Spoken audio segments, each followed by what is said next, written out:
За самбацгааны сонсогчдоо та бүхэндээ энэ удаа их орныхоо нийслэл Улаанбаатар хотоос Наги Америкийн нэгдсэн улсын Сан Франциско хотоос тэгшээ мэдчилж байна.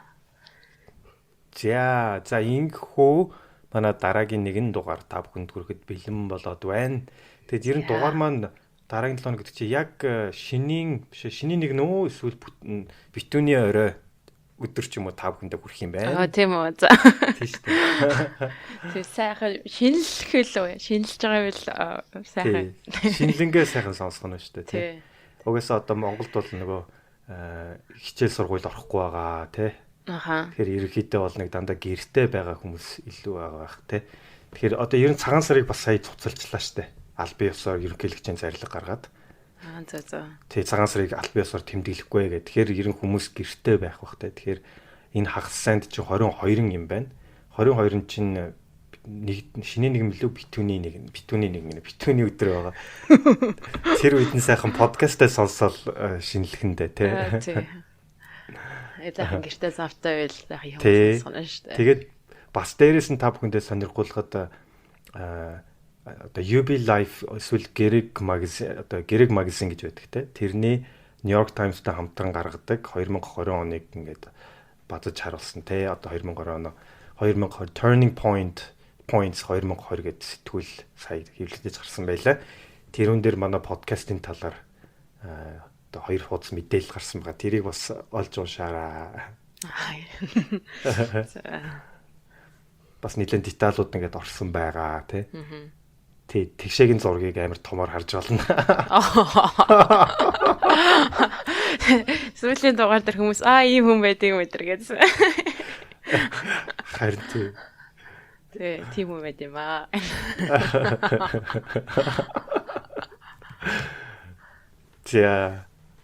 За хоёлоо энэ удаа бас нэг сонирхолтой тий ялангуяа ингээд ажил хэрэгч хүмүүст ингээд ажил хийхдээ жишээлбэл түүртэйд байгаа яг ингээд зөв ажлынхаа арга барилыг олж чадахгүй байгаа тий. Тим хүмүүст илүү зориулсан бас нэг сонирхолтой номыг уншихаар бэлэн болоод байна тий. Тэгээд номын маань нэр Deep Work гэдэг өөрөлдвөл гүн анхаарал төвлөрсөн ажил гэдэг ийм нэртэй ном бид орчуулсан байна.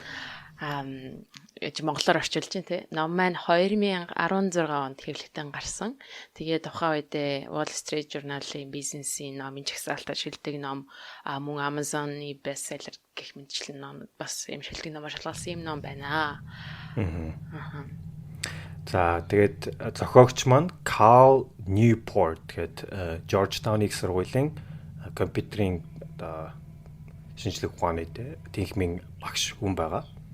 Тэгэхээр мань хүн бол ерөнхийдөө энэ одоо хэрхэн одоо гүн анхаарлаа төвлөрүүлж ажиллах вэ? Энэ нь яагаад иргээгээд хүнд биднэрт өнөөдөр чухал болоод өнөөгийн нийгэмд маш ховрдсон байгаа талаар тэ бас өөрийнхөө амьдрал дээр бас ингээд тулгуурсан тэ бас олон судалгаан дээр тулгуурсан жишээгээр энэ номыг бичсэн байгаа. Тэгээ мань хүн бол ерөнхийдөө нөгөө хэрхэн өөрийгөө сайжруулах талаар одоо бид нэр self help гэж ярьдаг те. Тэр талаар ингээд 6 ном бичсэн байдаг юм байна.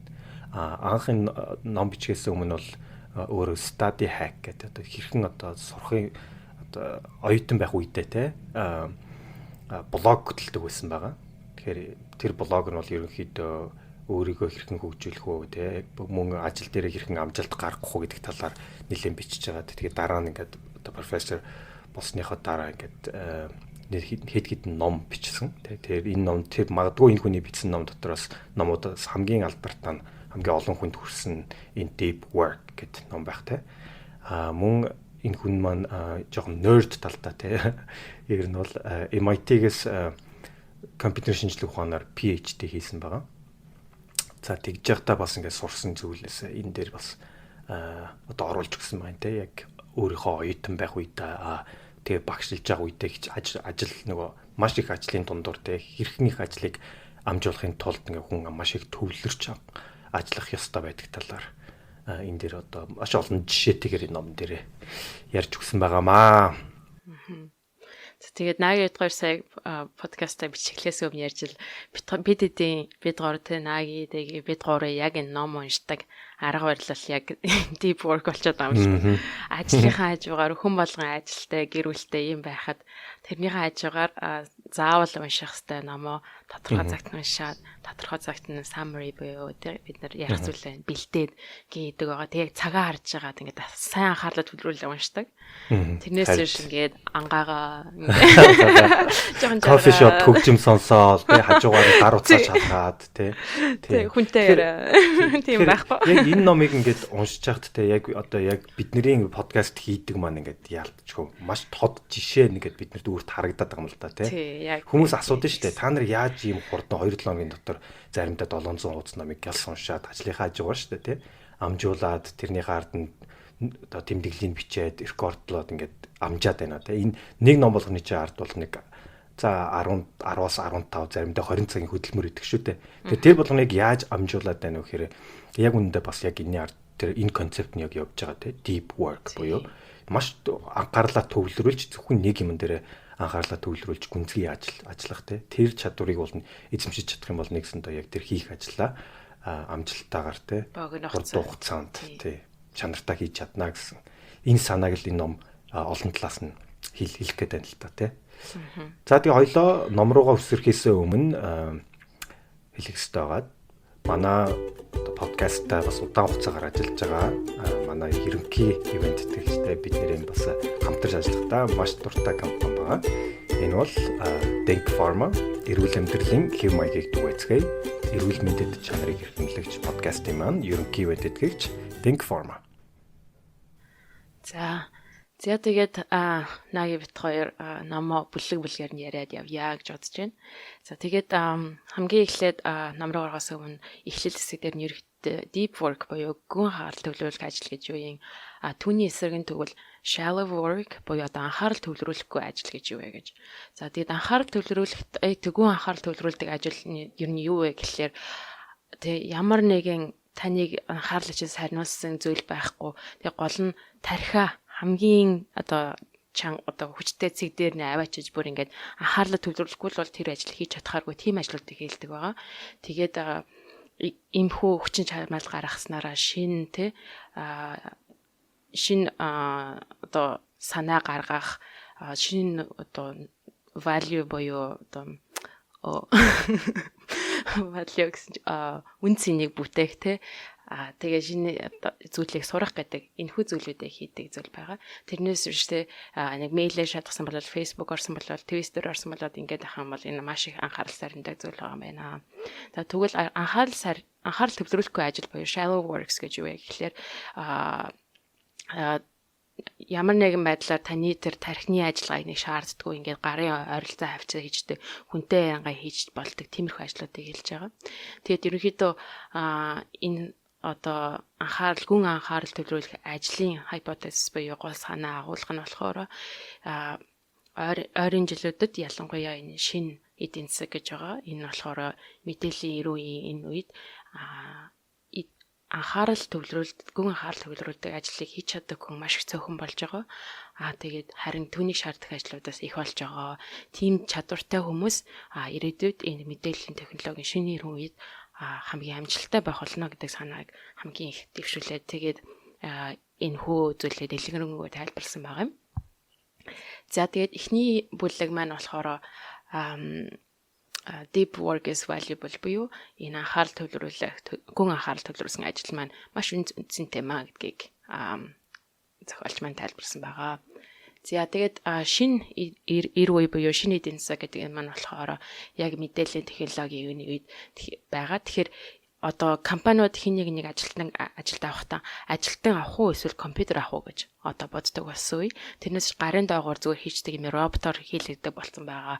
Хэдэн график зурдаг ажлыг бол одоо тийм нэг өөдөө ингээд график зураад өгчдөг аль софтверүүд, вебсайтууд зөндөө маш олон байсан байгаа шүү дээ тий.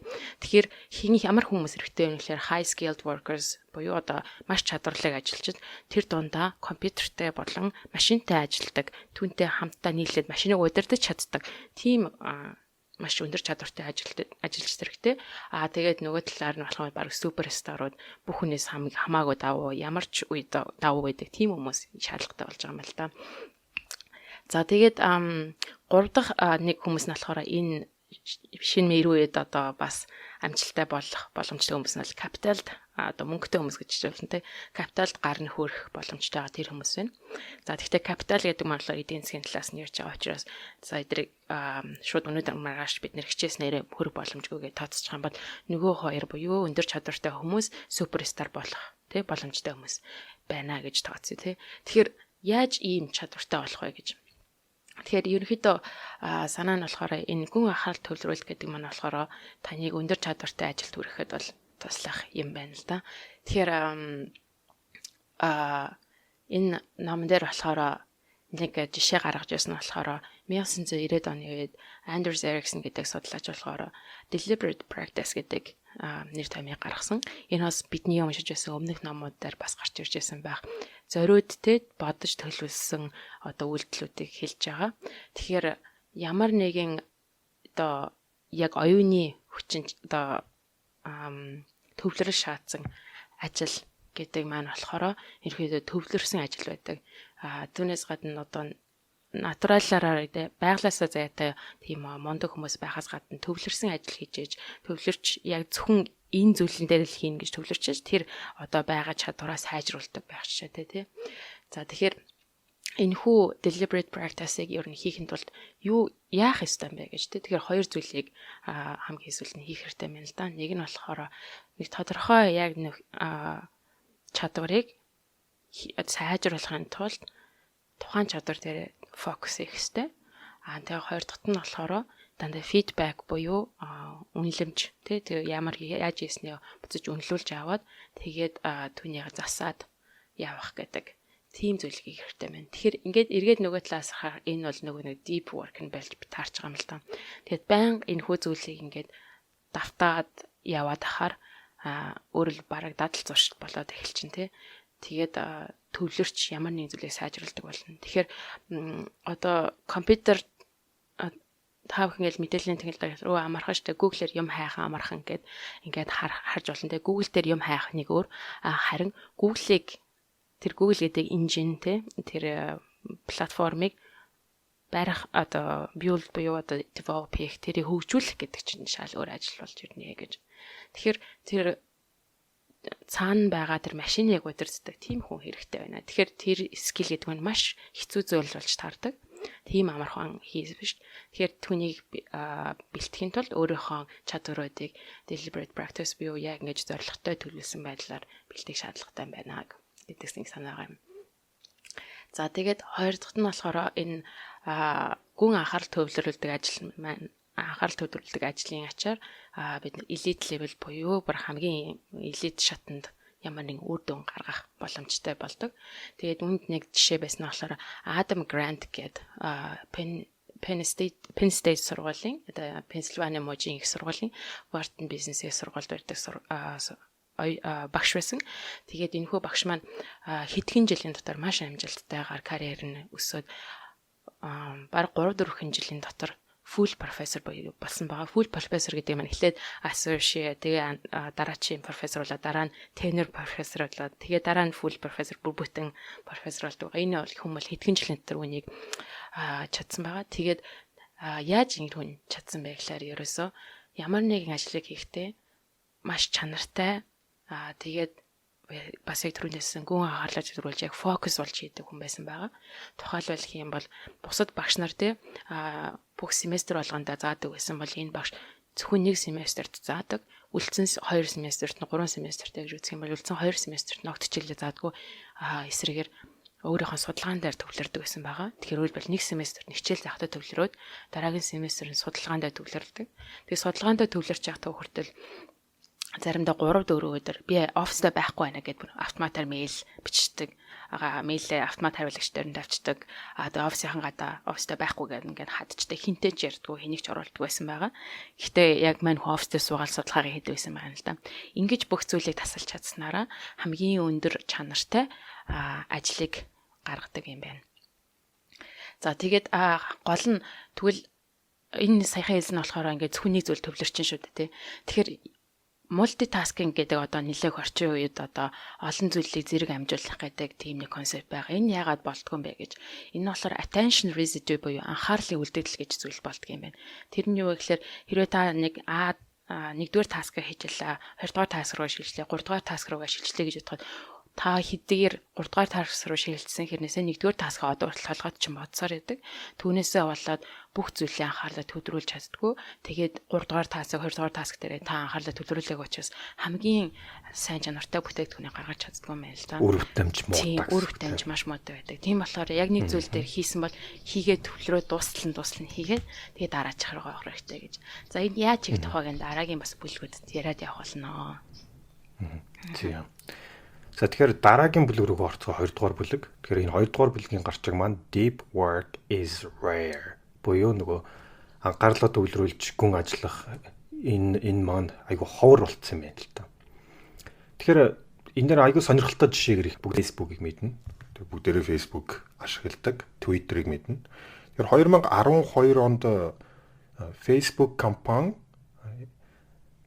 Калифорниад тэ ингээд шинэ төв штабынхаа барилгыг барьж орсон байдаг.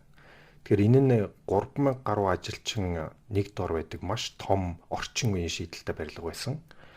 Гэхдээ энэ барилгын нэг онцлог нь болохоор бүгдээрээ нэг open space буюу тийм одоо нээлттэй офис. Тэгэхээр тэр хүмүүс бүгдээрээ нэгсэндээ нэгээ харж ин тэ одоо жишээлбэл ингээд ханаар тусгаарлагдсан одоо тим биш ерөөсөө бүгдээрээ нээлттэй хоорондоо мэдээлэлээ солилцох тэ тэрийг нь одоо өгөөшүүлэн дэмжсэн team office-ийн хэлбэр байсан. Тэгэхээр цахиурын хүндэж гэсэн ерөнхийдөө технологийн компаниуд бол нээлттэй офисын энэ модельийг бол тий одоо өөрчлөлн дэмжиж энэ талаар ингээд офисуудад байгуулж эхэлсэн байгаа. Тэрнээс гадна Twitter байна тийм үү? Twitter-ийн одоо гүйцэтгэх захирал Jack Dorsey бас энэ open office буюу нээлттэй офисын моделийг бол дэмждэг тий. Тэгээд бас адилхан Сан Францискогийн байдаг офис бас нээлттэй офис болгож гаргаж ирсэн байгаа юм л да. Тэгэхээр энэ нээлттэй офис ерөнхийдөө одоо ингээд ялангуяа тийм орчин үеийн технологийн тим компаниудын дунд бол ингээд шинэ норм болж гарч ирж байгаа юм л да. Тэгэхээр одоо зохиогчийн маань хэлж байгаа санаа нь энэ нээлттэй офис нь буцаад эргээгээд хүнийг төвлөрөхөд тийм үү? Одоо маш их distraction та тий одоо жишээлбэл ингээ хүн ингээд яг альва ажиллаа хийгээд яг ингээ төвлөрөөд тий яг deep work буюу тэр яг 100% анхаарлаа төвлөрүүлсэн ажил хийхэд бол ингээд нөгөө анхаарлыг нь сарниулдаг тийм боломжийг нь олгодгүй гэж энэ номон дээр бол бичсэн байгаа юм л та.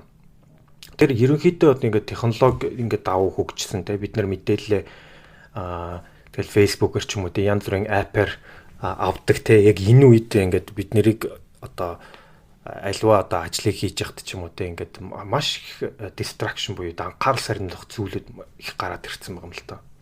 Тэгэхээр энэ дээр жишээлбэл бүр технологийн энэ хэлбэрүүд байна гэдэг юм уу Twitter байна жишээлбэл. Twitter бол ингээд яг медиад донцсон хүмүүсийн одоо баг ингээд харт тамхин гэж одоо тайлбарласан байгаа юм л та. Тэгэхээр тэр нь юу гэсэн үг гэхээр өөрөө Twitter чинь байна тийм үү? Ингээд зарим одоо жишээлбэл одоо Америкийн ерөнхийлөгч юм уу те Америк Twitter дээр одоо маш идэвхтэй байдаг хүмүүс ингээд 2 цаг тутам заримдаа 30 минут тутам ингээд нэг санаагаа ингээд биччихэдэг шүү дээ те. Тэгэхээр 30 минут тутам ч юм уу тэр хүмүүс ингээд донтоо тэрүндээ ингээд бичээд тахаар яг тэр хүн жишээлбэл одоо 2 цаг юм төвлөрөөд хийх одоо боломжоо алдаад байна гэсэн үг байхгүй. 2 цаг юм төвлөрөөд хийхийн оронд нөгөө Twitter дээрээ тэр чинь 30 минут тутам юм бичээд сурцсан, донтцсон те. Тэр нь баг ингээд дадал зуршил болцсон байна штэ.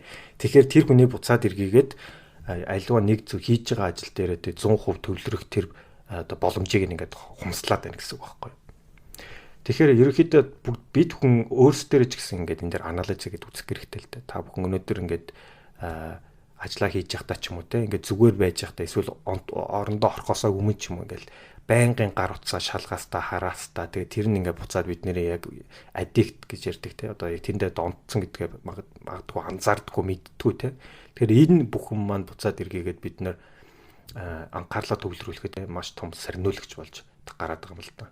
За тэгээд өнөөдөр имэйл хэрэглэдэг хүн баг ингээд одоо ялангуяа энэ сонсогч залуучдын дунд байхгүй тийм үү. Имэйл бол бидний ажлыг нэг талаараа хөнгөвчлөдөг те одоо маш ололтоо зүйл гэж бид нэг ойлгодог шүү дээ. Тэрний давуу талууд бол маш их байдаг. За гэхдээ энэ дээр бас нэг судалгаа нь болохоор яг Harvard Business сургуулийн багш Leslie Perlow-гийн хийсэн нэг судалгаа юм л да. Ялангуяа тийм мэргэжлийн ажилч одоо ажилчид дээр ингээд хийгээд үзэхэд 7 хоногт ажилчинтай 20-25 цагийг 7 хоногийн шүү дээ. Зөвхөн имэйл бичихтэй тий имэйлээ монитор одоо шалгаж явахдаа зарцуулдаг гэдэг байгаа байхгүй. Тэгэхээр энэ зүгээр ажил дээрээ биш ажлаасаа тарсныхаа дараа ингээл имэйл ирж үгүй юу тий имэйл ирсэн байна уу имэйлдээ гяс хариу өгнө гэл шалгадаг шүү дээ тий. Тэгэхээр энийг ерөөсөө бид нар юу гэж хэлдэг вэ гэхээр нөгөө culture of connectivity тий бидний хоорондын нэг одоо биднийг холбож байгаа чи имэйл шүү дээ тий. Тэгэхээр тэр холбоосын одоо соёл. Тэр энэ холбоосын соёл маань ингээд хөгжих тусамтай энэ бүх апп байна. Facebook, Twitter, одоо email те. Энэ бүхэн маань яг тэр холбоосын соёлынх нь ингээд гарч ирж байгаа тов жишээнүүд буцаад эргээгээд бид нарыг тэр холбож өгж байгаа аппууд те. Одоо технологи шүү дээ те. Тэгэхээр нэгсэндээ бид нэр тэрнийхээ буцаад одоо юу гэдэг боолнуулаад те. Өөрсдийнхөө яг төвлөрөх тэр одоо deep work хийхдээ төвлөрч ингээ гүнзгий ажиллах боломжоо алдаад идэх юм байна л да. За тэгээ тэрнээс гадна ингэдэж штэ хүмүүс ингээд айгүй завгүй байдаг тийм үү өдөр тутам ингээл уулзалтандаа ороод тэ тэгэл айгүй олон юм хийгээл тэ уулзалтаас уулзалт руу ороод имэйлээ бичээл тэгэл маш ингээд завгүй байгаад байдаг тэ. Тэгэхээр завгүй байна гэдэг маань ажлаа сайн хийж гин гэж бүтээмж гаргаж гин гэж ингээд шууд бид нэр ойлгодог шүү дээ өнөөдөр. Гэтэл яг нөгөө хүн чинь юунда завгүй байна гэдэг ингээд тооцоолоод үзэх юм бол тэ имэйлээ бичсэн ч юм уу баахан уулзалт хийсэн ч юм уу тэ гэтэл яг нөгөө яг хамгийн гол хийх ёстой яг толгоогоо ажилуулад төвлөрч суугаад тэ тэндээс одоо бүтээл гаргах ёстой тэр ажлаа хоош нь тавьдаг ч юм уу эсвэл тэр ажлаас хийгдэггүй тэр ажлаа яг төвлөрч хийх боломжоо ингээд нөгөө одоо завгүй байгаа тэр одоо уулзалт одоо тэр үр дүн гаргадаггүй тэр зүйлүүдээс ингээд алдаад байдаг юм байна л да. Тэгээд ч ерөнхийдөө бид нэр шууд ингээд завгүй байна гэдгээ бүтээмжтэй байна гэж ойлгодог ойлголт ялангуяа нөгөө мэдлэгийн ажил дээр бол ингээд эн чинь ямар үйлдвэрийн шугам биш үү те. Одоо тийм хамаарал нь бол ингээд баг байдаг юм байна л да. Тэгэхээр ерөөсөө эндээс бид нар юу гэж ойлгох хэрэгтэй вэ гэхээр бид нар ингээд технологи хөгжөөд технологи бидний амьдралд айгүй чухал болоод тэгээд тэр нь ингээд тэрнээс тэрүүндээ ингээд аддикт болоод ингээд донтох тусам тийм үү буцаад эргээгээд бид нэр тийм яг тархиа те одоо яг 100% анхаарлаа төвлөрүүлж тэрнээсээ яг бүтээмж гаргах тэр боломжоо алдаад байдаг те. Нэгдүгээр тэр боломжоо алдна. Хоёрдугаар буцаад яг тэр технологидоо ингээд автах тусам тэнтэй дондох тусам буцаад яг ингээд эн чинь хүн чинь төвлөрөхт чинь бас ингээд цаг шаарддаг шүү дээ. Тэр боломжоо тэр одоо дадал зуршлаад ч юм уу те тэр практика бас ингээд алддаг юм байна л та. Тэгэхээр бид нар нэгсэндээ яг одоо яг тим айгу сонирхолтой үед амьдарч байна те. Одоо твит ч юм уу одоо нэг зураг тааглахч байдаг юм уу те нэг пост бичих байдаг юм уу те. Тэр бүхнээсээ болоод тэрүүнтэй хамт юу биднээс алдагдаад байна вэ гэхээр яг 100% төвлөрч ажиллах тэр боломж тэрнээс гарах бүтээмж үр дүнгээ алдаж байна гэсэн. За дараагийн бүлэг дээр нь болохоор deep work is meaningful буюу энэ гүн анхаарлаа төвлөрүүлэх ажил маань маш утга учиртай юм а гэдэг зүйлийг тайлбарласан байгаа. Тэгээ ерөнхийдөө энэ ингэж гүн анхаарлаа төвлөрүүлэх нь болохоор одоо нейрологийн талаас ч тийм мэдрэлийн системийн талаас нь ингээд хараад үтсэн ч гэсэн ер нь ингээд хүмүүс амьдралынхаа ингээд утга учирыг авах талаас нь ингээд хараад үзсэн ч гэсэн ерөөдөө бидний ингээд тарих ямар нэгэн зүйлийг те бидний тарих маань амьдралыг харахтаа нэлээд субъективээр хардаг. Өөрөөр хэлбэл амьдралыг субъектив талаас нь өөрийнхөө өнцгөөс те өөрийнхөө өнцгөөс амьдралын experience буюу одоо ингээд мөн чанарыг хардаг байгаа. Тэгэхээр ерөөдөө биднэрт юу тохиолдсноос хамаарат бид нар өөрсдөө юу гэж одоо мэдрэмж төрөх вэ? Ямар мэдрэмж төрөх вэ гэдгийг энэ тодорхойлдог юм л та. Тэгэхээр харин эсрэгээрээ ингээд хараад үзэх юм бол бидний тарих гэдэг маань болохоор бид нар юунд анхаарлаа төвлөрч байна гэдгээс шалтгаалаад түүнээс шалтгаалаад бидний ертөнцийг харах үзэл маань өөрчлөгддөг байна. Тэгэхээр хаашаа анхаарлаа төвлөрүүлэх гэдгээ өөрөө яг өөрийнхөө өөрөө шийдэх юм бол таныг амьдралыг харахтай үнцэг болон амьдралаас авах таашаалч нь өөрчлөгднө гэдгийг бас ингээд зарим нэгэн судалгаагаар ингээд гаргаад ирсэн юм байна.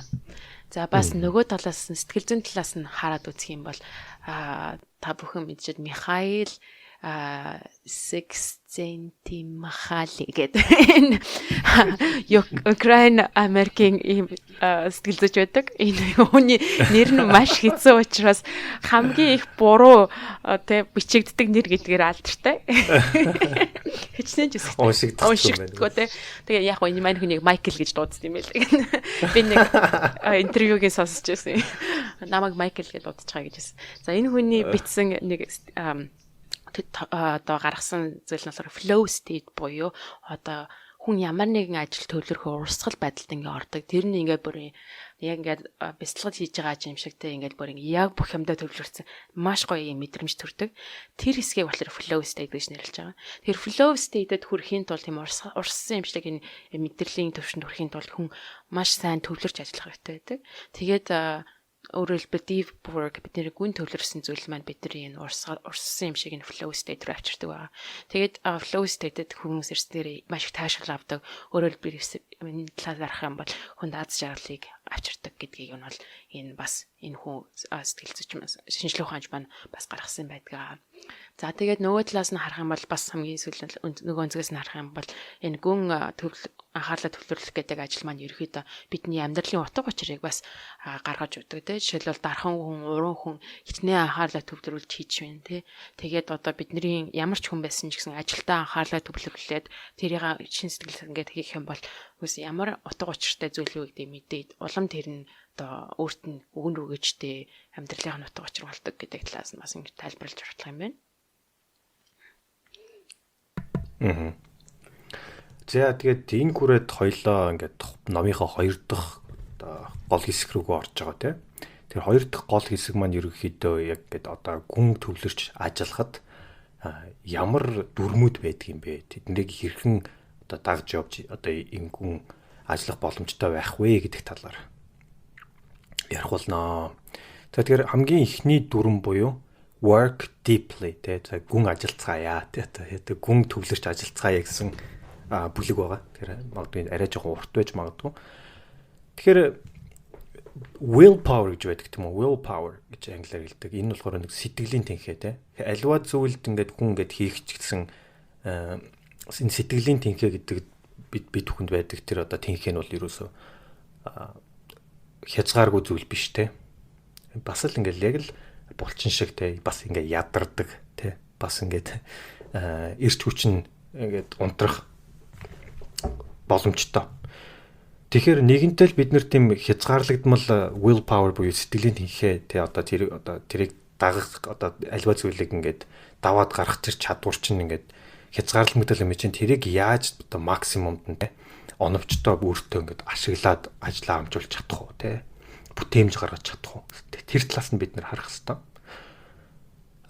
Тэгэхээр одоо энэ deep work буюу та анхаарлаа яг ингээд 100% төвлөрүүлж ажиллах дээр ингээд янз бүрийн ингээд хувилбарууд байж болдго юм байна л да. За тэгэхээр энэ дотор жишээлбэл monastic одоо философи гэж байдаг юм байна. Тэгэхээр ерөнхийдөө тэр нь юу гэсэн үг вэ гэхээр одоо жишээлбэл бүр ингээд ихэнд нь тэгшээ тайлбарласан шүү дээ тийм одоо shallow work биш дээ тийм одоо тэрийг одоо яг юу гэх вэ анхаарлаа төвлөрүүлэхгүйгээр зүгээр ингээл хажуугаар те ингээл тэгэл хийдэг те тэрийг ингээд ерөөсөө одоо бүр minimize болгоо те тэрийг бүр болоод зөвхөн гүн одоо төвлөрдөг те тийм одоо гүн төвлөрөлтөн дээр одоо бүх юмнуудаа хийх одоо жоохон арай жоохон экстрим талтай гэсэн үг л дээ альва хийж байгаа зүйлийг дандаа гүн төвлөрөлтөөр хийх те тэгээд ерөнхийдөө бол ингээд нэг хийж байгаа тэр зүйлээ те маш сайн хэрэг хүн ингээд яг гүн төвлөрч хийж чадах юм бол одоо нэгсэн тархиныхаа ч гэсэн тэг одоо боломжийнхаа тэ илүү хувийг ашиглах боломжтой гэсэн үг шүү дээ. Хоёрдугаарх нь болохоор одоо biomoral philosophy гэж юм л да. Тэрний үхээр цагаа ингээд хуваа тий.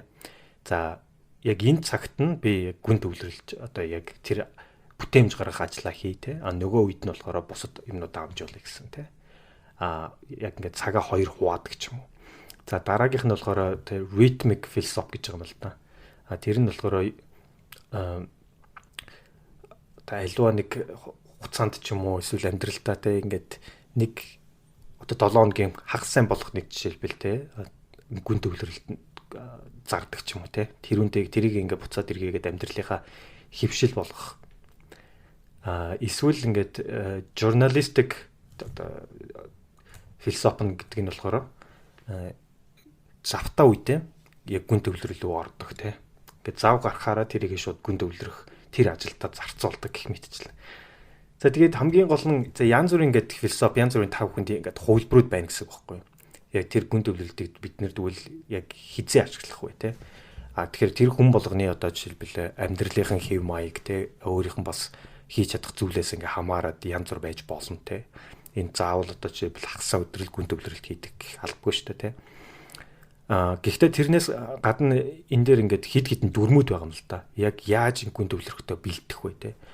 Хаана ажиллах уу, хэр удаан ажиллах уу гэдэг айгүй тодорхой байх хэвээр. Жишээлбэл магадгүй ингээд та хүн гэртээ те ингээд ажиллаа хийдэг өрөөж байдаг юм уу те. Тэгэхээр тэр ажлынхаа өрөөндөө оронгууд ингээд хүн ингээд яг би одоо гүн төвлөрдөг гэдэг эсвэл тэр ингээд мессеж нь өөрт нь ирдэг те.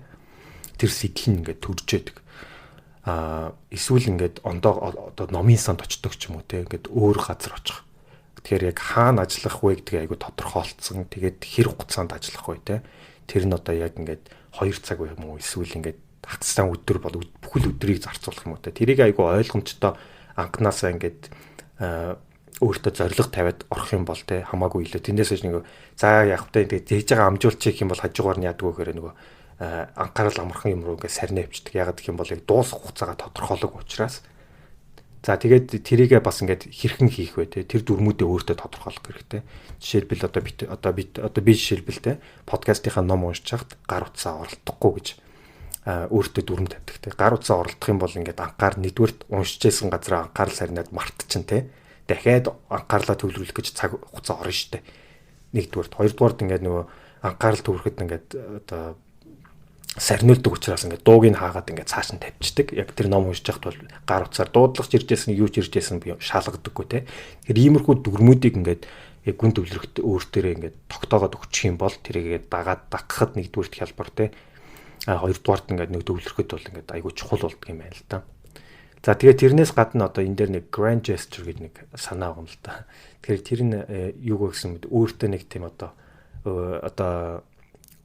гой боломж олгох те. Одоо бид хүмүүстээр Harry Potter-ыг мэднэ тийм үү? Harry Potter гэдэг тэр алдартай номыг Rowling гэдэг зохиогч нь бичсэн байдаг те. Тэгэхээр Rowling хамгийн сүүлийнхаа Harry Potter-ийн сүүлийн дугаарыг одоо сүүлийн номоо те. Scott нөгөө Шотландын Edinburgh гэдэг хотод амьдардаг хүн шүү дээ. Тэрнийхээ хамгийн одоо үнэтэй зоч дуудалт те хамгийн гой өрөөг нь хэдэн мянган доллар ч хамаагүй те. Тэрийг худалдаж авсан байна те. Тэрийг аваад худалдаж авч явах те тэр зоч дуудалд ороод те. Нэгэнтээ мөнгө төлөөд ингээд тэр хамгийн үнэтэй гой тийм гой зоч дуудал гой одоо орчинд очоод тэн дээрээ жинхэнэ одоо өөрийгөө төвлөрүүлж те яг ингээд зөвхөн тэр одоо зохиол дотроо орж тэр зохиолыг дуусгасан гэдэг юм байлаа. Тэгэхээр энэ нөгөө талаараа юу гэж юм нэхэр өөртөө тийм урамшуул өгч байгаа байхгүй. Нэгэнтээ одоо жишээлбэл те одоо хэдэн мянган долларын өрөөнд ороод үнэхээр энэ ажлыг хийх гэж ирсэн бол одоо бүх сэтгэл биеэрээ те яг тэрэнд ингээд анхаарлаа хандуулах тэр өөртөө боломжийг нь олгож ийн гэсэн үг л дээ. Тэгэхээр юм болгоныг бас ингэх албагүй. Гэхдээ ингэж хийдэг ингээд тэр нь ингээд өөрт нь үр дүнтэй байдаг олон жишээнүүд байдаг юм байна л да.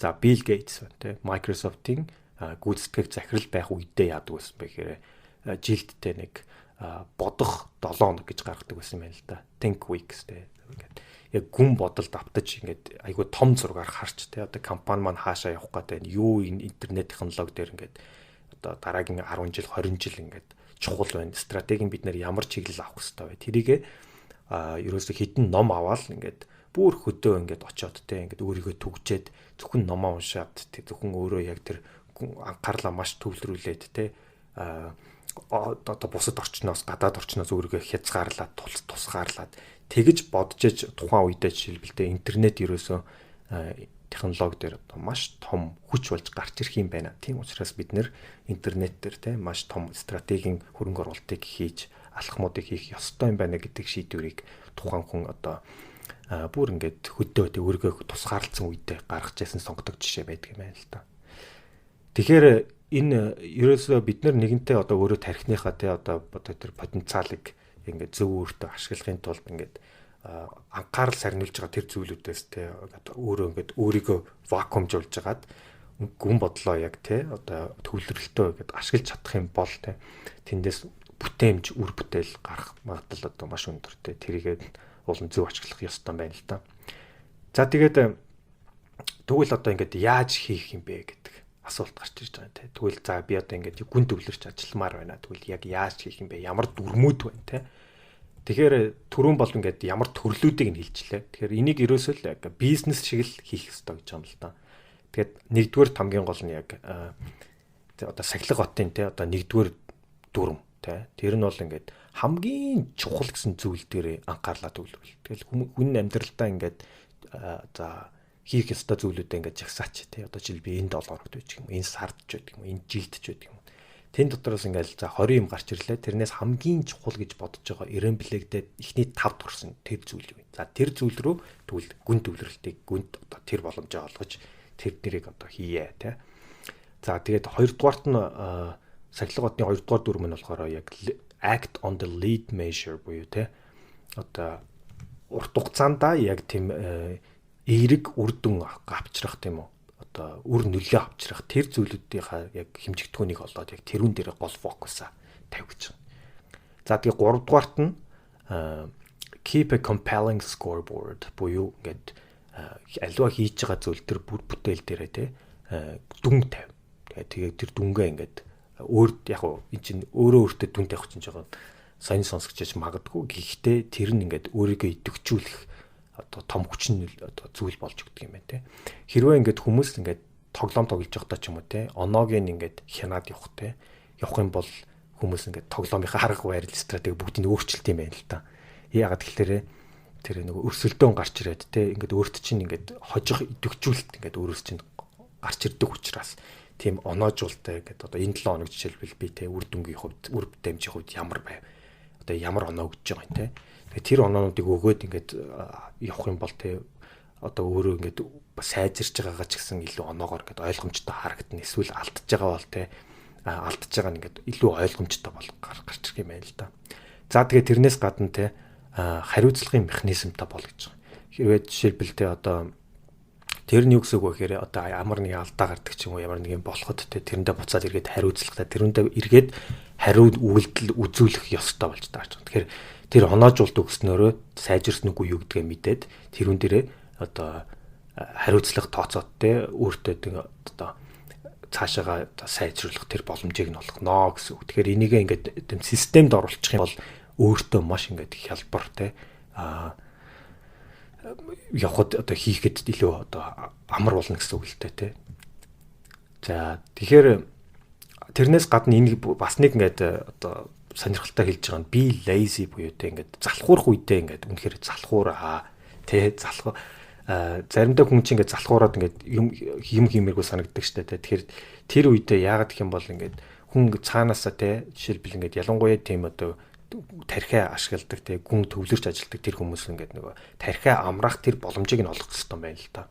Тархи амрах үед те одоо жишээлбэл заримдаа ингээд бодоод ингээд олж чадахгүй шийдэл олж чадахгүй байхад те ингээд амарч явах үедээ те магадгүй тэр далд ухамсараас нь тэр шийдвэр нь ингээд өөрөө гараад ирдэг те тэр боломжийг нь олгох хэрэгтэй. За тэгээд ч угаасаа энергитэй буцаад алдсан энерги нөхөж авахд тийм үү одоо амрах тэр одоо брейк авах ч юм уу тийм залхуу байх ч юм уу эсвэл зүгээр ингээд нэг өөртөө амрах тэр боломжийг заавал олго. Яагаад гэх юм бол тэр нэг маш анхаарал төрүүлж ажиллах чи өөрөө бол тархины одоо их энерги шаардсан ажил те. Тэгэхээр тэр боломжийг олох гэж байгаа. Тэхийн тулд хамгийн нэг санал болгож байгаа зүйл нь энд судалгаагаар ч гэсэн батлагдсан байдаг юм байна л да. Жишээлбэл ингээд айгүй завгүй дуу чимээтэй хотод алхаж яснаас хөдөө хээр нутагт те хөдөө ингээд байгальд ингээд алхах нь те ингээд хүний тархийг маш их амраад юм байна л да. Тэгэхээр энэ дээр жишээлбэл ингээд 20% ялгаа судалгаагаар гарч ирсэн байдаг юм байна. Тэгэхээр байгальд ингээд хүн илүү амардаг тэрнээс илүү нөгөө одоо сэтгэл зүйн одоо таашаал авдаг те сэтгэл зүйн амралт одоо авдаг юм байна. За тэгээд дээрэс нь ингээд орой ингээд ажилласаа тарцсан үедээ ингээд ажил хийх вэ штэ тийм үү гар утсан дээр ч гэдэг юм уу эсвэл ямар нэгэн одоо дуудлага янз бүр юм хийх вэ штэ тэр ажил нь явж ихэнхдээ тийм чухал биш ажил байдаг ажлын цагаар биш бол те тэгэхээр тийм энэ дээр нэг Zeitgarnik effect гэдэг нэг концепт хэлцүүлж байгаа. Тэгэхээр тэр нь ерөнхийдөө юу гэсэн үг гэхээр нөгөө өөрийгөө те одоо ажил тарсан бол эсвэл яг ингээд хийж байгаа ажлаа ингээд одоо дуусгаад амралт авъя гэж байгаа одоо оройд амрахыг гэж байгаа бол яг л амрах хэвээр. Тэр үед нь ингээд одоо нэрээ тэр ажлынхаа талаар санаа зовоод ч юм уу эсвэл тэрнийхээ нэг эн тэндээс нь цугсаас нь хийх ч юм уу те тэр нь нэгдүгürt үр хэмжиг хоёрдугаарт өөртөө амарж явах ингээ үе чинь эсвэл ингээд амрах боломжийг чинь тархинд чи олгохгүй юм байна л да. Ягаад гэвэл нөгөө ажлаа ингээд хүн чинь бодоод байдаг, унтчихтаа бодоод байдаг.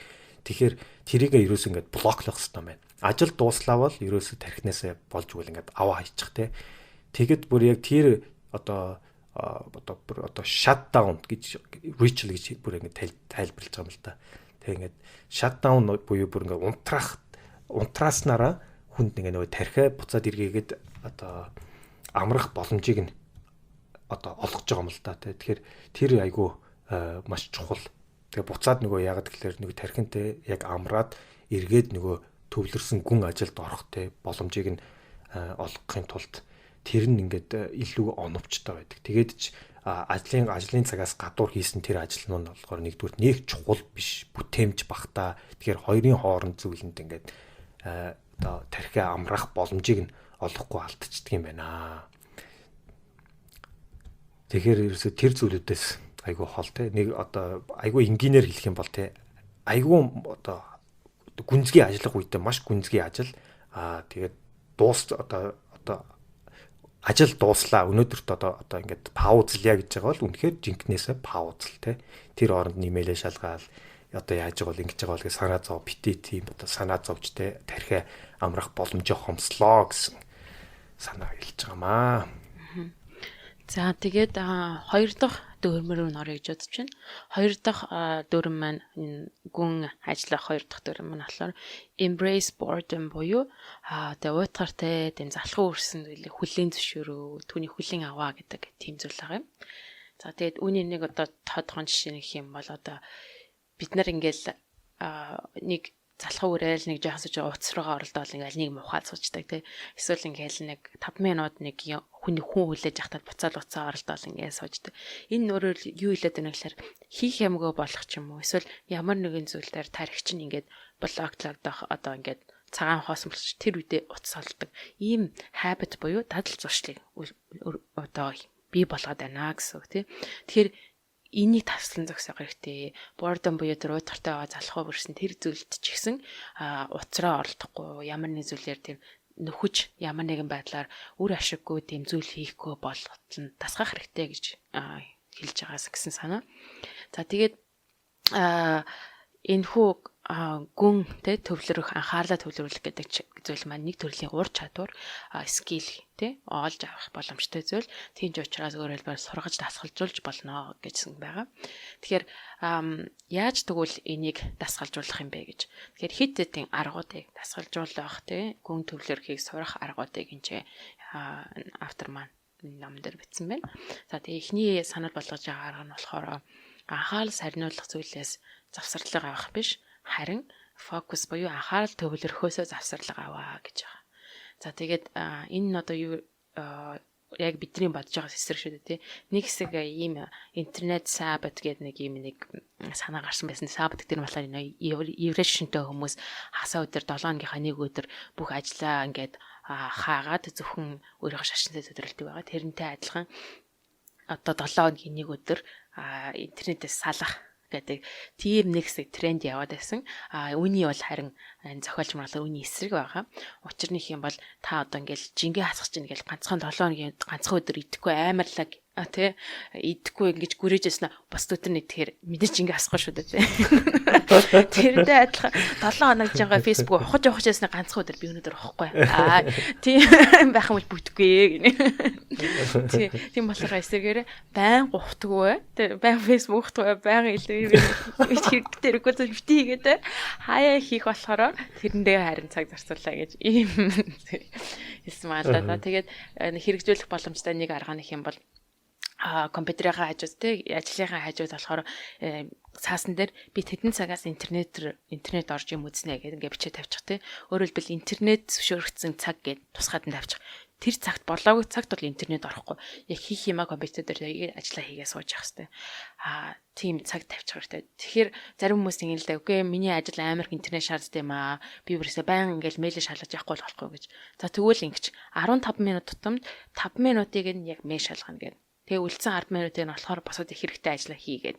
Ингээд төлөвлөчих юм бол яг ингээд ясгам дээр ажиллаад ирэх юм бол тэр болгон мэйлээ шалгах шаардлага байдаг. Ингээл байсгал баг 2 минуттай мэйлээ шалгах ийм байхгүй тий. Тэгээ илүү 10 минутаа төвлөрч ажиллах боломжтой болно гэсэн. За тэгээд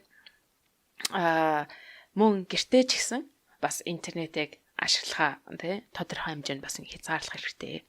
Одоо гэртээ ч гэсэн за би оройн 4-5 цагт интернет ашиглана бусдыг ашиглахгүй гэдэг. Ингээ хаачих хэрэгтэй. За тэгээ мэдээж хэрвээ найз нартайгаа хэдэн цаг уулзахаа тохирч байгаа ч тийм хаана уулзахаа тохирч байгаа үед авах юм бол танаас yes or no гэдэг одоо хүмүүс явах юм уу гэдээ асууж байгаа шүү дээ. Тэрэнд нь бол хариулах боломжтой интернет ашиглаад тэрнээс бас үед нь бол хэрэглэх буй шаардлагагүй гэж байна. За бас нэг санаад болгож байгаа одоо дасгалжуулах арга нь болохоор Teddy Roosevelt гэж Америк нэгдсэн улсын ерөнхийлөгч байсан хүн энэ хүн шиг ажиллаа гэж бас санаад болгосон байсан. Тэр нь юу вэ гэхээр мань хүн Harvard их сургуульд өмнө сурж байхдаа оюутан байхдаа сургуульдаа нэлээд сайн байсан. Тэгээд түүнээс гадна бусад оюутнуудтайгаа харьцангуй бага цагт хичээл хийдэг гэсэн. Тэгсэрнээсээ орой гэртээ очиод бас өөрийнхөө дуртай зүйлээ хийдэг гэсэн. Тэгээд сурлагын ч гэсэн сайн байсан. Бага цаг ажилладаг гэсэн ирнээсээ тухайн үед бас ном хүртэл хэвлүүлээ. Шал өөр төрлийн биологийн ийм ном хэвлүүлээ гаргасан юм хүн байт юм байна. Сонирхлоор хийгээд. Тэгэхээр яаж энэ бүх зүйлийг амжуулж ирсэн бэ гэхээр Teddy Roosevelt ерөнхийдөө 8 цагаас 8 цаг хагасаас 4 цаг хагасын хооронд 8 цагийн туршил яг ажиллана гэдэг бүр яс ингээ шийдсэн байдаг. Тэр үед нэг хичээлдэж суун даалгавраа чин бүх өөрийнхөө сонирхлын юм аачин гэдэг. Тэгэд 8 цагийн турш бүх юм зүйлээ амжуулахын тулд юу хэрэгтэй вэ гэдгийг бүр ингээд яг ингээд шийдээ тавьсан байдаг. Тэгээд үүнээс нэг санаа гаргах юм бол бид нар юу хийж болох вэ гэхлээр өөрсдөө маш тийм хэцүү дедлайн буюу юм хугацаа өгөөд за одоо шилбэл би энэ одоо түрүүнд Нагивтаар ярьжсэн бид нар бас намаа очихтай хийдэг. Энэ одоо бүлгийн бүлгийг болохоор 30 минут уншиж дуусгах гэдэг юм байна. Эсвэл энэ бүлгийн зүйлийг тэдэн минутанд бичиж дуусгах гэдэг. Ингээд тавиад тэгээд яг тэр үедээ маш сайн төвлөрөх хэрэгтэй тий. Нэг ч distraction байхгүй. Ингээд төвлөрөөд ихээр бүх тэмцтэй байдаг. Тэгэхээр ерөөхдөө өөртөө хийж чадна гэсэн хугацаанаас арай жоохон богино хугацаанд тэгсэрнээсээ маш их төвлөрөх шаардлагатай. Тийм хугацааг дедлайн тавьчих юм бол илүү их үр дүнтэй төвлөрч ажилтдаг юм байна. За бас нэг санал болгосон нэг зүйл нь болохоор үр бүтээлтэй бясалгалах гэж meditate productively гэж. За энэ юу вэ гэхээр одоо шилбэл гадуур алхах ч юм уу гүүх тийм машин барих усанд орох тийм эсвэл нохоогоо алхуулах гэсэн тийм physical activity-нүүд байна шүү дээ тийм. Тэр үедээ бас үр бүтээлтэй бодож болох юм байна. Энэ ерөөхдөө биеэрээ хөдөлж байгаа боловч нэг хахтар юм шаардаад байдгүй тийм. Тэгэхээр тухайн үед юу бодох, юуны тухай төвлөрөх гэдгийг анхнаас нь бэлдээд өөрөөр хэлбэл за би юмдаа төвлөрн энэ сэдвүүдийг бодно. Тэгээд гол нь тэгж бодож явах үедээ нэг санааг ингээд гаргачаад тэр санаач гоё шүү гэл тэрэн дээр эргэлдээд байхгүй тийм эргэлдсэн байх юм бол дараачихан санаа руу орох хэрэгтэй. Тэр санаач үнэхээр боломжтой байх юм бол дараа нь тэгвэл энэ санааг хэрэгжүүлэх нь юу хэрэгтэй гэдэг бодох хэрэгтэй. Гэх мэтчлэн өмнө тийм лупэнд ороод нэг зөвхөн нэг зүйлээрээ эргэлдэхээ тэрэн дээр анхаарал анхаарах хэрэгтэй. Түүнээс гадна дараагийнхаа зүйлийг ингээд төвлөөд за жишээл энэ хүн ном бичих гэж байгаа юм бол за миний номын одоо эхний гарчгууд юу ах вэ? За гарчгуудынхаа ингээд юуг би 2 хэсэг хуваачиж гэдэг юм ингээд бэлтжлээ. За тэгвэл гарчгуудынхаа нэрийг мэдчихлээ. За тэгвэл дараагийнх нь бодох нь за тэгвэл бүлэг болгоно ямар жишээгээр эхлэх гэж гэдэг юм. Ингээд тухайн зүйлүүд ингээ бодоод явах хэрэгтэй юм байна. Тэгээ автор нь бас энийг бас нэлээд ашиглаж байсан өөрт маш үр дүнтэй арга байсан гэж бас энэ тайлбарласан байсан. Тийм. За тэгэхээр дараагийнх маань ингээд яг үнэндээ залуучууд бүгд бид бүхэнд айгүй хамаатай нэг дүрэн байгаа. Энэ quit social media буюу social media-гаас гараа. Тэгээ social media-га одоо болоо. Гэж. Тэгэхээр өнөөдөр бол ингээд яг үндэ social media дотор бол бид нэр ингээд умбцсан, ингээд живцэн байна те. Social media-гаар бүх мэдээлэл авдаг ингээд хүн болгон өнөөдөр гар утсан дээр хэдэн цагийг өдөрт те social media дээр зардаг ингээд тооцоод үзэх юм бол одоо магадгүй бидний хүлээлтээс өндөр тоо гарна гэдэгт бол би итгэлтэй байна л да. Яг тэгэхээр минийх дээр тэгж гараад идэг. Тэгэхээр энэ дээр ихтэй ерөнхийдөө хэлж байгаа санаа нь ингээд бид нар ингээд альва одоо сошиал медиа ч юм уу альва янз бүрийн апп ч юм уу интернет ч юм уу одоо уншиж байгаа тэр одоо вебсайт сонин сэтгүүл байна те. Тэр бүхнийг ингээд одоо ингээд жоохон зай аваад ингээд анализ хийж харах хэрэгтэй. Тэгэхээр эндээс би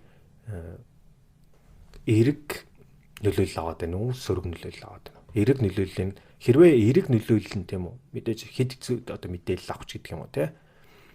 Өөрийгөө мэдээлжүүлэх сөрөг нөлөөлөлд одоо дими юм цагаа өргөч гэдэг юм уу те? Тэндээ донтох гэдэг. Тэгэхээр эерэг сөрөг нөлөөллийг ин тооцож байгаа. Хэрвээ үнэхээр эерэг нөлөөлөл нь илүү байх юм бол одоо тэрийг цаашаа хэрэгэлтэй. Хэрвээ сөрөг нөлөөлөл нь давцсан байх юм бол тэрийг ерөөсөө тэгэл болчих хэрэгтэй гэж юм л та. Тэгэхээр бид нөр ингээд яг үнийг хэлэхэд уншиж байгаас одоо сонирч гэдэг юм уу одоо BuzzFeed уншдаг ч юм уу те юу гэдэг New York Times эсвэл уншдаг ч юм уу эсвэл одоо Монголын одоо юу гэдгийг UB Life уншдаг ч юм уу эсвэл те эсвэл одоо ер нь мэдгүй одоо сонирцыг юм уншдаг ч юм уу. Тэгэхээр тэр хийж байгаа зүйлээс ингээд сөрөг одоо эерэг талуудаа ингээд одоо өөрөө зүгээр толгой дотор анализ хийх юм бол гараал ирнэ л та айгүй ойлгомжтой. Тэгэхээр тэр нэг анализ хийгээд ингээд өөрийнхөө хэрэглэх ёстой зүйл үгүй юу гэдгээ тодорхойлчих хэрэгтэй байна л та. За тэгээд интернетээс бид нэр их мэдээлэл авдаг. Интернетэд одоо альва зүйлийг асуухаас өмнө бараг л интернетээр хардаг те. Тэгэхээр яг интернетээс ингээд бид нар маш их мэдээлэл авч ингээд давуу тал маш их байдаг. Гэхдээ нөгөө талаараа ингээд интернет бас донтохтой дими юмд ингээд цагаад дэндүү үрэх буцаад нөгөө тийний алдагдсан боломжийг өртөг чинь ингээд айгүй их болоод байдгийг анзаардггүй эсвэл мэдсэн ч тэгэл тоохгүй өртөг ч юм уу те. Тэгэхээр энэ дээр нэг тийм энэ дүрэн байгаа юм л да. Ерөнхийдөө бол ингээд өөртөө шаардлагатай тэр 80%-ийг тэр хийж байгаа зүйлийнхаа 20%-аас л автсан байдаг те. Жишээлбэл одоо бизнесийн ашиг альва нэг бизнес байлаа гэх те. Тэр компани ашигын 80%-нд 20%-ийнхаа одоо нийт бүтээгдэхүүнийхаа ч юм уу эсвэл нийт одоо үйлчлүүлж байгаа 20%-аас нь л ирж яадаг те. Эсвэл яг тухайн улсын те одоо дотоодын бүтээгдэхүүн те ерөөхдөө нэг 20%-ийн хамгийн том үйлдвэрлэгчээс нь гарч ирж яадаг ч юм уу те. Тэгэхээр иймэрхүү нэг тийм алтан дүрэн байна л та. Тэгэхээр ерөнхийдөө тэр 80%-ийн одоо боломжийг эсвэл давуу талыг гаргаж ирж байгаа тэр 20% дээр л фокуслаа гэсэн санаа л та. Тэгэхээр ингээд 5 юм оролцож байхад ингээд тавуулаад чамд ингээд яг 20-20-20-20%-аар ингээд давуу тал олохгүй шүү дээ тийм үү. Тэгэхээр одоо тэрэндээ жоохон анализ хийгээд алинаас нь илүү давуу тал авч ийн аль нь илүү чамд хэрэгтэй зөв юм а хийж нэг тэрийгээ сонгож аваад те тэр илүү бусад нөгөө тэр distraction буюу тэр нэг эерэг нөлөө багтаа сөрөг нөлөө их те тийм ашиггүй тийм одоо зүйлүүдээс ангижраа гэсэн санаа байна. За тэгээд одоо сошиал медиагаас ингээд сал гэдэг нь одоо юу гэсэн үг гэхээр ийм ингээд тест хийгээд үзэж байгаа юм л та. Тэгэхээр одоо сонсогч та бүхэн ч гэсэн уул нь өөрсдөө ингээд энэ тестийг хийгээд үзчихвэл их зүгээр анализ хийнэ гэсэн үг. 30 өдөр тэгээ яг 1 сарын хугацаанд ингээд бүх сошиал медиагаа ингээд тэндээсээ ингээд за устгах нь хаашаа зүгээр ингээд sign off хийчих гэж байгаа. Sign out те. Тэндээсээ гарчих гэсэн үг байхгүй юу? Facebook, Instagram, Twitter, Snapchat одоо юу гэдэг нь TikTok одоо өөр юу гэдэг нь те. Тэр бүгдээс ингээд яг 30 хоног ингээд гараад үз.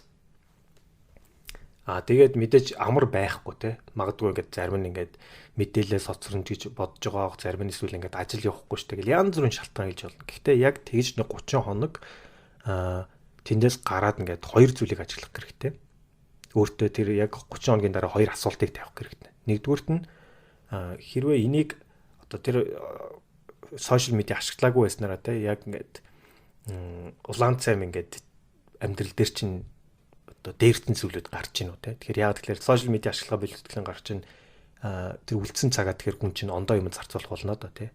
Магадгүй тэрнээсээ үр дүн гарах байх. Магадгүй чи сошиал медиагаас илүү чухал ач холбогдолтой зүйлдээ цагаа зараад хэлэх юм уу те. Нэгдүгээрт. Хоёрдугаарт чамааг ингээд энэ сошиал медиа ашиглахгүй байсан чинь бусад хүмүүс ингээд нэг яг үндэ тоохоо болж гин үү те.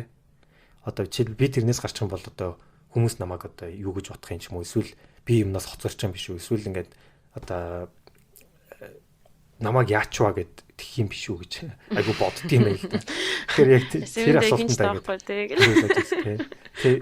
ингээд яг үндэ үгүй юм байна л та тий. Чи одоо жишээлбэл Facebook дээр 30 хоног байхгүй байлаа гэдэг хэлэх юмчгүй тий. Чамд хинч мартчихгүй санахгүй тий. Тэрийг бид нэр ингээ айгу томоор хүлээж аваад идэх юм байна л та. Хэрвээ энэ хоёр хариултанд хоёулд нь үгүй хариулж байгаа бол тэгвэл сошиал медиагаас бүр ингээд ангижирч гарчих гэж байгаа юм л да. За тэгэхээр энэ одоо шалтгаан ерөнхийдөө сошиал медиа буцаад чиний амьд ямар амирх цаг авдаг те ямар дими юм дээр цаг үрдэг буцаад эргээгээд энд одоо аддикт болоод те ингээд донцсноороо ямар олон боломжуудыг алдж байгаа. Тэгээд тэр нь эргээгээд яг гүн төвлөрч ажиллах тэр одоо зуршлыг өөртөө суулгах гэд ямар их гай болдгийг ингээд анзаарч өөр төрөө анзаарч харна гэсэн үг л дээ. Тэгэхээр хамгийн гол одоо зүйл нь тэр. Тэгэхээр сошиал медиа бид нэр амар томоор ингээд толгоондоо төсөөлөл тэр тэргүүг бол одоо бараг амьдралгүй ч юм уу тиймэрхүү маягаар төсөөлөд. Гэтэл яг үндэ бол сошиал медиа энэ Facebook эднэр чинь бол зүгээр л нэг янз бүрийн одоо мэдээлэлт зүгээр нэг апп байгаа байхгүй тий. Нэг хувийн компанид нэг хідэн одоо софтвер инженер суулгаж байгаа гаргаж ирсэн нэг апп. Тэгэхээр тэр талаас нь хараа. Тэгээд Twitter дээр жишээлбэл одоо юу гэдгийг одоо Instagram дээр нэг 300 400 за 3000 дагагчтай болонгоо тэр хаах хэвээр амар олон хүмүүс минийх юу хэлхийг ингээд сонсгоо хүлээж ийн гэж аягүй томоор бодоод байдаг тий. Гэтэл яг тэр хүмүүст нь нөгөө талаараа тэгж боддгоо ерөөсөө тий. Тийм учраас буцаад тэр нь ингээд нөгөө аягүй өөрт нь чухал юм шиг тий. Аягүй өөрийг нэгээд одоо хүч чадaltaа ч юм уу эсвэл аягүй чухал болгож байгаа юм шиг мэдрэмж эсвэл тэрийгээ тэр дэндүү томоор ингээд харснаасаа ингээд дандаа нөгөө юу тэрнээс одоо үнэт цагаа дэм юм зарж алдаад идэх юм байна. За тэгээд тэрнээс гадна интернет байна тийм үү. Интернетийг ингээд зүгээр өөрийгөө зугаацуулахад бити ашиглаа. Тэгээд яагаад гэх юм бол буцаад эргээгээд чи өөртөө нөгөө интернетээ бид нар ялангуяа нөгөө амралтынхаа цагаар үедээ тий амарч явахдаа орой унтахаасаа өмнө ч юм уу тий. Тэр өөрийнхөө дуртай өөрийгөө одоо юу гэдэг өөрийгөө хөгжүүлэх ч юм уу тий. Ингээд өөрөө тэндээс таашаал авдаг зүйл хийхээ оронд нөгөө интернетээс дими зугаацуулсны янз бүрийн тий одоо хамгийн хөөрхөн 33 нохооч гэдэг юм уу тий нэг тиймэрхүү зургнууд бахан хараад тий дими видео хараад хамаг цаг өнгөрцөн байдаг штэ тэр цагаасаа ингээд хулгаалаад байдаг тий буцаад ингээд нөгөө тэрийг ингээд дэндүүх үтснээр одоо BuzzFeed ч юм уу тий одоо юу гэдгийг тэднийг дэндүүх үзээд хахаар нөгөө яг гүн төвлөрч ажиллах тэр өөрийнхөө тэр нөгөө одоо зуршил ч юм уу эсвэл ингээд тэр боломжийг ба штэ тий тэрийг ингээд тэрнээс ингээд хумслаад байт юм байна л да хумслаад тий тэгээд тэр боломжийг ингээд өөрөө хаагаад байдаг те. Тийм болохоор тэрний оронд одоо ном уншдаг ч байдаг юм уу эсвэл гадуургаш алхдаг ч байдаг юм эсвэл хоорондоо ингээд хүнтэй ингээд тэм чанартай гоё яриа өрнөлдөг ч юм уу те. Хамгийн гол нь яг ингээд тархиа ингээд амраадаг тэг амрах үедээ яг амраадаг өөрийнхөө дуртай те. Тийм зүйлүүд рүү илүү анхаарч хандуулаа. Тэндээс зүгээр л нэг вебсайтаар ч юм уу те олон хүн үзсэн гэл нэг видео заавал үзээд ч юм уу те. Тэгэхээр тэр нь болохоор өөрт чинь аягүй хор нөлөөтэй байдаг. Магадгүй тэрийг бид нэр анзаардаггүй те. Тэгэхээр тийм болохоор одоо тэрүүн дээр өөртөө нэг одоо хийж байгаа зүйлээсээ те арай нэг ингэж гарч том зургаар хараад тэн дээрээ дүгнэлт хийгээд те өөрийнхөө амарч байгаа үедээ гэрте байж байгаа орой ирсэн үедээ те яг өөрийнхөө дуртай зүйл рүү анхаарлаа төвлөрүүлээд тэрний оронд ингээ бити гар утсаараа ингээ тухайд те дими юм харж одоо цагаар нэгдүгээр түрээд өөрийнхөө амрах тэр боломжоо битгий алдаа гэсэн санаа. Битгий гараа зовхаа те. Одоо бол 50 наадгаа. Үнэн шүү те. Хатуу сонсож байгаа боловч те. Тэгээд надад хамааралтай басаа тэгшээд хамааралтай те. Сонсогч та авахад хамааралтай те. Тийм. Байл утсан уу та хураалах гэлээ. За тэгээд хамгийн сүүлийн дөрөвдөх дүрм дээр нь болохоор drain the shallows буюу анхаарал төвлөрдөггүй те төвлөрөх шаардлагагүй тэрхүү ажлуудыг орхио тэрхүү ажлуудаас ангижраа гэсэн ийм санааг хэлсэн байгаа. За тэгээд энэ хүүбэлэг маань болохоор 37 Signals гэдэг одоо болохоор Basecamp гэдэг нэгэн компани жишээгээр эхэлдэг. Энэ хүү компани бүр дээр үед ажлын 5 өдөр, ажлын 4 өдөр болгосон. Тэгээд хүмүүс тэгвэл та нар урт ажилтдаг хэлгүүдэй гэсэн чи үгүй. Бид нар яг энийг өдөртөө 8 цаг л ажилтдаг. Тэгээд өөрөлдвөл 40 цаг 7 хоногт ажиллахын хооронд бид нар 32 цаг л ажилтдаг гэж хэлсэн байгаа. За тэгээд ингэж боломжтой болгосон нь болохоор ерөнхийдөө тийм хэрэггүй тэг анхаарал төвлөрүүлдэггүй тийм distraction анхаарал сарниулах тийм ажлуудыг ерөнхийдөө багасгасан гэсэн үг. Тэгээд тэдгээр нь юу гэдэг вэ гэхээр хэрэгтэй хэрэггүй одоо хурлууд, митингүүд тэгээд хэрэгтэй хэрэггүй мэйл шалгах хэрэгтэй наашаа цаашаа олон одоо явах тэгээд одоо ажлын байран дээр их улс төржүүлэлттэй политикс байна дарахтаа сайхан харагдаж гоё нэмсэглэх худлаа яриа өрнүүлэх гэх мэтлэг тэр зүйлүүдийг ерөнхийдөө ингээд яхааргаа багасгах шаардлагатай болсон байгаа юм л да. Тэгэхээр яг ингээд үр дүнгүй ажлуудыг багасгаад хамгийн чухал зүйл дээр төвлөрөөд эхэлсэн чинь эсрэгээр ажилчид нь илүү их сайн хийж эхэлсэн. Тэгэд хүн болгон тодорхой 4 хүн өдөр ажиллах учраас улам ажлаа их шахаж хийх болсон. Нэгнийхээ цагийг илүү хүнлэх болсон. Тэгээд илүү үр дүнтэй болсон юм байна. За тэгээд түүнээс гадна бүр экстрим болгоод 6 дугаар сарыг ажилгүй болгосон юм байна л да бүр. 6 дугаар сард юу болсон гэвэл бүтэн сарын турш нэг ч хүн компанийн ажлыг хийдэггүй. Тэгээд тэр нь юу хийх вэ гэхээр бүтэн сарын турш өөрийнхөө хиймээр байгаа прожект дээр төвлөрж ажиллаад тэгээд тэр сар нь дуусахаар бүгдээрээ pitch day буюу өөрсдийнхөө юун дээр ажилласныгаа ингээд бүгдээндээ ажлынхантайгаа ингээд санал тавьдаг. Тэгээд тийчээс гоё санаа авах юм бол энэхүү компани өөрийнхөө бизнес дээр хэрэгжүүлэх гэдэг ийм зүйлийг гаргасан юм. Тэгэхээр сонирхлоор ажилтдаг болгосон ийм санаагаар эхэлдэг. За тэгээд энэхүү зүйлийг ингээд хэрэгжлүүлээд явахаар одоо ингээд анхаарал төвлөрүүлдэггүй өөр дүмтэй зүйлүүдийг ингээд хасаад эхлэхээр зөвхөн гүн анхаарал төвлөрдөг зүйлүүдээр төвлөрөөд эхлэхээр мэдээж тодорхой хэмжээний тийм лимит дээр тогтцол дээр бол ингэж хүрч байгаа юм л да. Тэр нь юу вэ гэхээр яагаад вэ гэхээр анхаарал маш гүн анхаарал төвлөрүүлдэг ажлууд маань ерөөдөө ядраадаг, маш их ядраадаг. 30 минут ингээл нэг цаг амар анхаарал төвлөрөөл ингээл яхаар ёо гэл ингээл за юу болчихоо гэл ингээд ядардаг тий. За тэгээд 4-5 цаг тэгж анхаарал төвлөрсний дараа хүн яхаарахгүй ядардаг, энерги нь багасдаг учраас дараа нь үлдсэн 3-4 цаг мэйлээ шалгах ч юм уу тэр жижиг сажиг одоо анхаарал төвлөрүүлэх шаардлагагүй ажлуудад ингээд бас төрөж болд юм байна. За тэгвэл энэ shallow work гэдэг тэр одоо анхаарал төвлөрөх шаардлагагүй ажлуудыг хэрхэн багасгах вэ гэж хэд хэдэн аргуудыг стратегиудыг энэ санал болгосон байна. Тэгээд нэгнийх нь болохоор өдрийнхөө минут болгоныг цагийн хуваарьд оруул гэж аимшигтай сонсогдож магадгүй. Гэхдээ бол надад бол энэ санаа бас зүгээр юм шиг санагдсан. Тэрний юу гэхээр ерөөдөө өглөөнөөс ахгүйд өдрийнхөө бүх цагуудыг ингээ гаргаж хэрэгтэй. Тэгээд 30 минутад нь блок гаргаад энэ 30 минутанд би юм бэ, энэ 30 минутанд ийм бэ гэдэг ингээд нэг том ахан цаасан дээр ингээд бүтэн өдрөө нь гаргаад ингээд бэлтчин. Тэгээд 30 минутаар явж байгаа. Одоо шил энэ 30 минутанд би зөвхөн энэ одоо тооцсон дээр ажиллана шүү дээ. Энэ 30 минутанд интернет тухайн гэл ингээд гаргах чинь тий. Тэгэхээр тэгээд мэдээж ажил дээр сууж ах чи хин нэг ирээ тэрийг сатааруулна. Тэгээд тэр нь зүгээр. Тэр би энийгээ барьмаар ингэж сандрах хэрэггүй. За ингээд яах юм бол дахиад шинээр гаргах хэрэгтэй. Тэр нь гол нь юу гэж байна вэ гэхээр нөгөө нэг фокустэй аяг анхаарал төвлөрөх ажлуудаа одоо хийж байгаа гэдэг ингээд шийдэж байгаа гэсэн. Тэгээд дараа нь интернет уралдах ч юм имэйл бичих цагуудаа бас шийдсэн байгаа гэсэн. За дараачих нь болохоор хийж байгаа зүйл болгоныхоо анхаар төвлөрүүлэх одоо гүн гүнзгийг нь тодорхойлоо гэж байгаа. Тэр нь болохоор жишээлбэл ямар нэгэн ажил хийж байхдаа тэрийг хэрвээ шинээр оюутан ирээд миний ажлыг одоо яг энэ ажлыг хийгээд өгөх юм бол хэдэн сарын хугацаанд энэ хүн хийж чадах вэ гэж тооцох хэрэгтэй. Илүү их мэргэжлийн ажил байх тусмаа тухайн одоо шинэ ирсэн оюутан түүнийг хийж чаддаг болоход 3-4 жил зарцуулах ч юм уу. Бага зэргийн ажил ах юм бол тэр оюутан ирээд 2-3 сарын дотор хийж чаддаг болох шүү дээ. Тэгээд хамгийн их анхаарал төвлөрүүлдэг өөрөөр хэлбэл олон сар тэр оюутан шинэ оюутан хэрвээ ирсэн байсан бол олон сар ажиллаж хийж чаддаг болсон тэр ажлыг хамгийн түрүүнд хийгээрэй гэж. Тэр чухал ажил гэсэн үг шүү дээ. За тэгээд мөн дараачихаа нэг боломжтой бол Монгол болох уу гэж мэдэхгүй байна. Гэхдээ дараагаасаа тий shallow works буюу анхаал төвлөхгүй жижиг саж ажлуудыг хийгээд би ажлынхаа хэдэн хувийг зарцуулах юм бэ гэж анханасаа бас хоорондоо зөвшөлтцүүл зүгээр. Тэгэхээр ерөөхдөө 30-50% гэж ер нь дарга нар хэлэх хандлагатай байдаг. Тэгэх юм бол дарагтаа би энэ удаагийн хуралцахгүй хий надад хэрэггүй яагаад гэвэл энэ надад чухал биш гэд хэлчих болно те. Би энэ удаагийн ярилцсан орохгүй би одоо энд төвлөрч ин гэж гэдэг юм уу.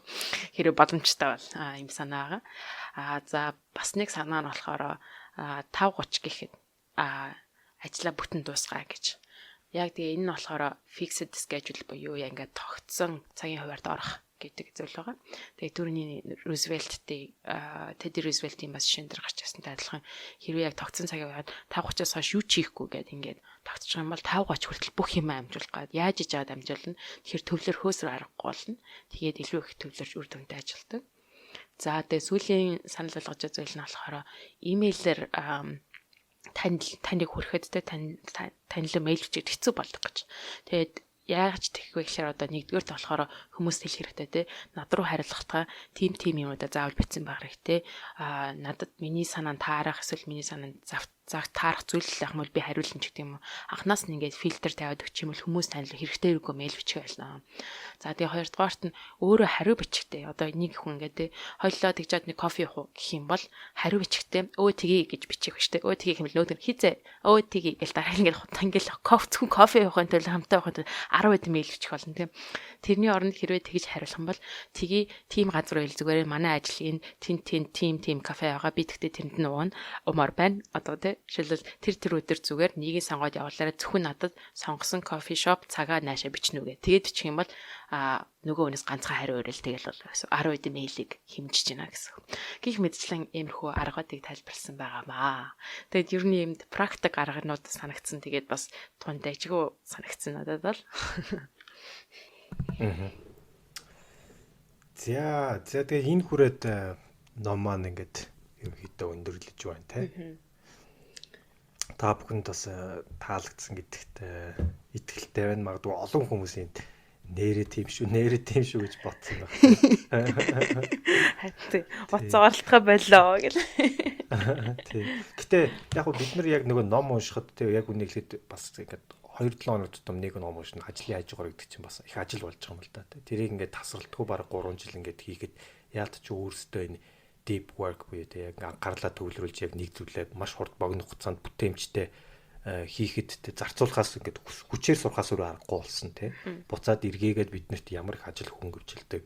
Тийм учраас бид нар өнөөдөр 2-7 хоног тутам нэг номыг те одоо тасралтгүй хүргэсэн байгаа. Тэгэхээр энэний ард бас яг энийг сурсан өөртөө зуршил болгосон тэр их одоо бас хөдөлмөр байл л да. Тэгэхээр энэ номыг уншаад бол яалтчгүй яг тэр бүхэн бол яг миний нүдэн дээр ингээд уншиж яхад бол ингээд харагдаад байсан л. Тийм, яг тэгдэг шүү. Тэгээд түрүүнд яг нагийн хэлжсэнээр яг адилхан одоо номоо уншиж байхдаа би утсаа ингээд цааш нь тавьчихдаг. Өөр юунд ширдгүү. Тэгээд өрөөндөө ороод хаалгаа ингээд хаачдаг. Надад өөр хүмүүс садаа болтгоо. Тэгээд манай нохоо ингээд өөр гэрийнхэн дээр ингээд бүр ашиг хинж орж ирэхээ болгочдаг. Тэгээд бас анхаарлаа төлөвлөхийн тулд миний бас нэг хэрэгэлдэг арга юу гэхээр утсан дээр 25 минутын сэрүүлэг тавьчихдаг. Өөрөөр хэлбэл хэрвээ анх ном уншчихлаа 25 минут фокус хийгээд тэр болтол юу ч анхаарлаа төлөвлөхгүй зөвхөн номдоо анхаарлаа төлөвлөх юм бол тэрнээс хойш ингээд урсаад орчдөг гэсэн үг байхгүй юу. Тэгэхээр эхний 25 минутаа барьдаг. Тэгэл за эхний 25 минутанд ерөөсөө яг л анхаар төлөвлөнө. Ингээд 25 минутанд сэрүүлэг дуурал унтраагаад тэнгууд ингээд цаашаа ингээд урсаад. Тэгээд нэмэлт хитэн цаг уншсан байдаг. Тэгээ хүний анхаарал чинь яг ингээд одоо яг практик дээр яг харагддаг байхгүй тий. Анхаарал төвлөрөхөд нэг хугацаа шаарддаг байхгүй юу. Хэний ч гэсэн анхаарал яг төвлөрөөд гүн ороход хугацаа шаарддаг. Тэгэхээр тийм болохоор зарим хүмүүст нөгөө ингэдэж штэ өдөрт ингээд яг 20 минут ном уншиж гэдэг юм уу тий. Өдөр болгоо яг 20 минут ном уншаад тач гэдэг юм уу. Тэр айгүй худлаа тийм ерөөс төвлөрөхгүй. Анхаарал төвлөрч амжих боломж олгохгүйгээр ном уншина гэж хизээч байдаггүй байхгүй юу. Тэгээд ойлгоогүй жол буцаад нөгөө уншсан юм руугаар нь юу вэлээ гэн тийм байхгүй. Харин яг зөв. Тийм болохоор ном уншиж явахдаа ч нөгөө аливаа ажлыг хийж явахдаа нэг суултан дээрээ те одоо нилээн явуулах ёстой. Те нилээн нэг яг гэвэл анхаарал нэг төвлөрсөн бол тэрийг те одоо максимум ашиглах хэрэгтэй байхгүй. Тийм болохоор яг энэ deep work буюу яг гүн анхаарлаа төвлөрүүлээд тэгээ сураад тэгээ яг тэрийг амьдралынхаа хөвшил болгоод хийж байгаа ажлаатай ямар нэгэн distraction анхаарал сарниулах зүйлээс хол байлгаж тэгж ажиллах юм бол богино хугацаанд бүтээмжтэй ажиллах юм байна. Энэ нь буцаад эргээгээд хичнээн өнөөдөр технологи хөгжсөн энэ үед ховор болж байгаа ч гэсэн эргээд хамгийн үнцэнтэй давуу тал үүсгэх зүйл чинь энэ шүү гэж хэлээ те. За тэгээд дугаараас дуусахаас өмнө гээд спонсороо бас хэлье гэж бодож байна. Тэгээ манай энүүдийн дугаар уламжлалт Think Pharma байгаа. Эрүүл амьдралын хэв маягийг түгээцгээе. Эрүүл мэндийн чанарыг эрхэмлэгч подкаст ерөнхий ивент тэтгэгч Think Pharma байлаа. За тэгээд энэ удаагийн дугаар таалагдсан байх. Тэгээ бас сайхан гэртээ нэг ийшээ тийшээ тэнэхгүй гэртээ сайхан цагаалаад те. Шинжилгээ өгтаараа. За тэгээд дараагийнхаа дугаараар уулзлаа. Тэр баяртай. За түр баяртай сонсогчдоо.